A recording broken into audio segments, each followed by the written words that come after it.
Según la situación de cada uno de los fieles, según su condición de vida, la iglesia se divide en tres grupos. En primer lugar están los ministros sagrados, es decir, los clérigos, que son mm, tres, los obispos, los presbíteros, que nosotros llamamos sacerdotes, y los diáconos. Eso es la clerecía o el clérigo.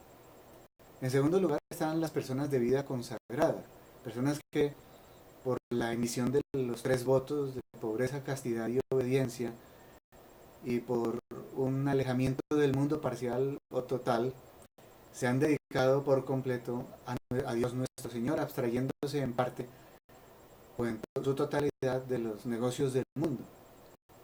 Pertenecen generalmente a institutos de vida consagrada, unos son seculares y unos son institutos de vida religiosos.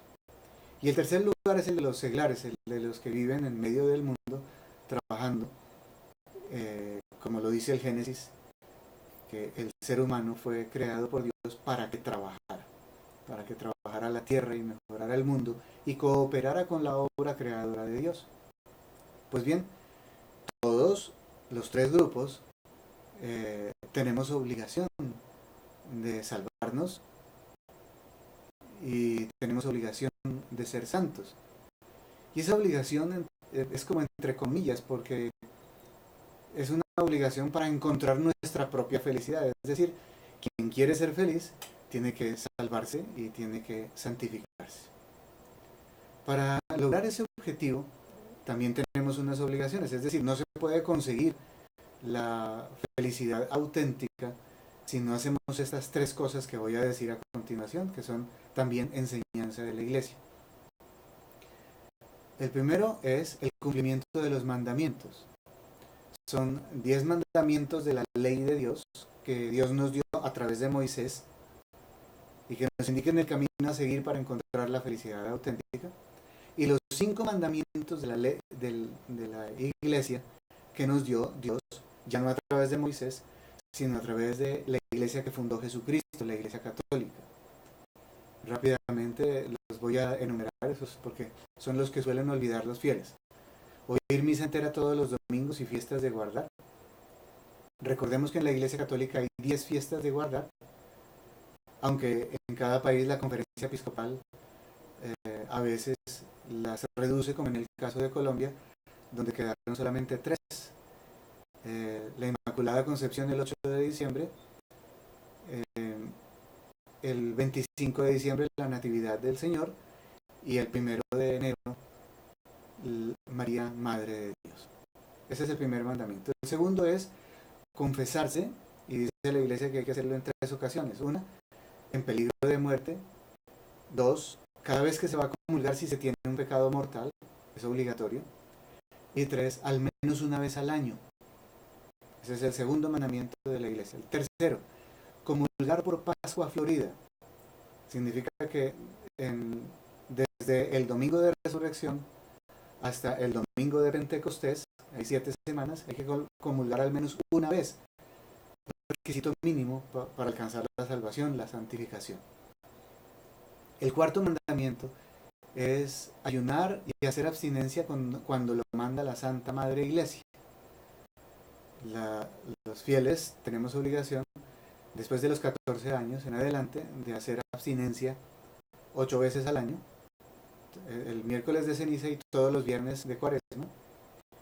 Y tenemos obligación desde los 21 años hasta los 60 de hacer ayuno el miércoles de ceniza y el viernes santo.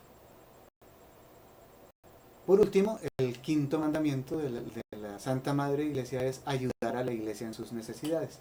Así completamos el primer punto de todos, con el cual conseguimos la felicidad, que es el cumplimiento de los mandamientos. Además, así le demostramos a Jesús que lo amamos, porque él mismo lo dijo. En el Evangelio de San Juan, efectivamente dijo, si me amáis, cumpliréis mis mandamientos. Y el mismo San Juan en su primera carta dice, amar a Dios es cumplir sus mandamientos. Primera de Juan 5:3. El segundo paso, requisito o forma como nos ganamos El cielo, lo dijo el mismo Jesús, es hacer las obras de misericordia, que nos la recordó el Papa hace poco. Hay 7 obras de misericordia espirituales y 7 obras de misericordia corporales. Las voy a leer para que las tengamos presentes. Espirituales. Primero, enseñar al que no sabe. Segundo, dar buen consejo al que lo necesita. Tercero, corregir al que yerra. Cuarto, perdonar las injurias. Quinto, consolar al triste. Sexto, sufrir con paciencia las molestias de nuestros prójimos. Y séptimo, rogar a Dios por los vivos y los muertos. Esas son las espirituales. Las corporales, más fáciles de recordar, es visitar a los enfermos, dar de comer al hambriento, dar de beber al sediento, visitar a los presos, vestir al desnudo, dar posada al peregrino y enterrar a los muertos. Pero la Iglesia y Jesucristo nos ha enseñado también el espíritu de los consejos evangélicos. Los consejos evangélicos en la vida consagrada se viven como votos.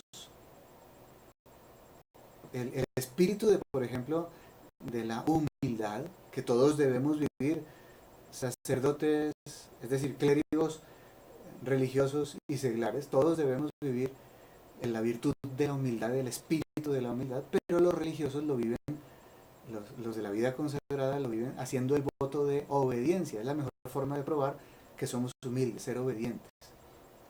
Aunque nosotros no hacemos el voto, tenemos obligación de ser obedientes al magisterio de la Iglesia, tenemos la obligación de ser obedientes al Papa, tenemos que obedecer a nuestro director espiritual, si lo hemos escogido, y tenemos que obedecer los mandamientos, los 15 mandamientos de los que hablamos hace un momento.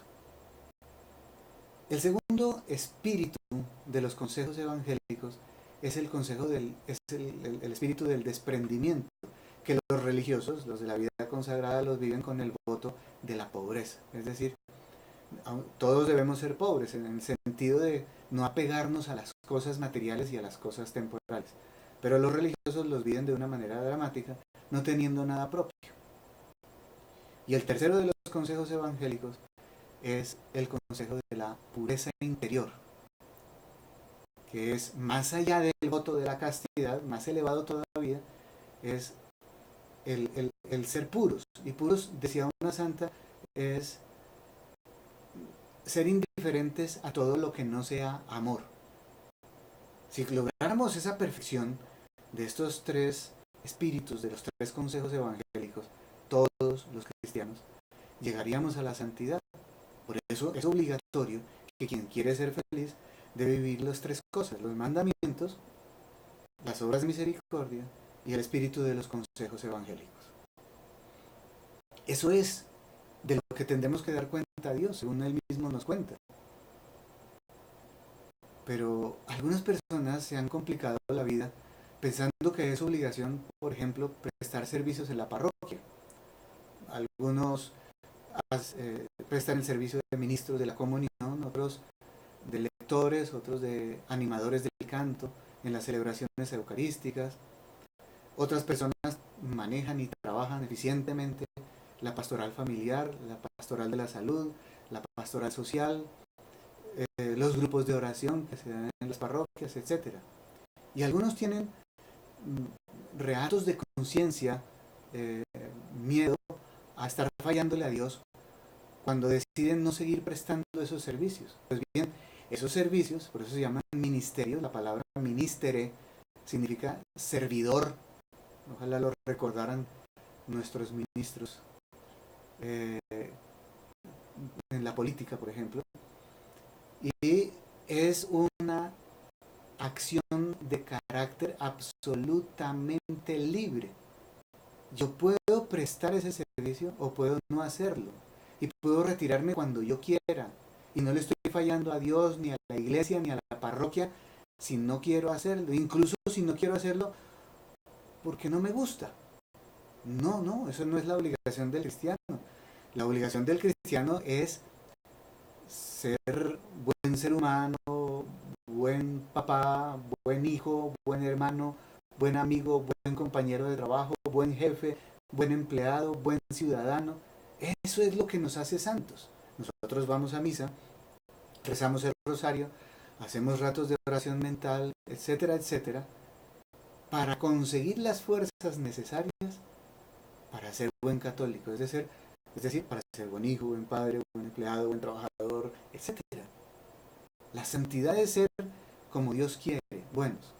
Los medios para conseguir la santidad son la oración y los sacramentos, porque nos dan la gracia santificante que nos ayuda a santificarnos, nos da los dones del Espíritu Santo, nos infunde las gracias, las virtudes que no son innatas, que son adquiridas y que no podemos adquirir por nuestras propias fuerzas. Entonces el Espíritu Santo nos ayuda en ese sentido.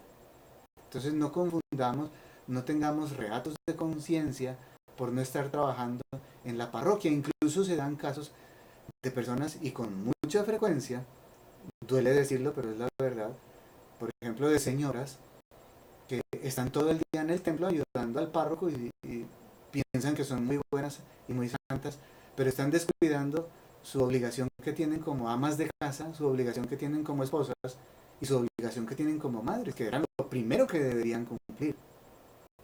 Ahora bien, si hay una persona, una señora, que ya está cumpliendo muy bien esas tres obligaciones para ser santa y le sobra un ratico, pues se puede ir a la parroquia a ayudar al párroco en cualquiera de esos servicios o ministerios que existen allí.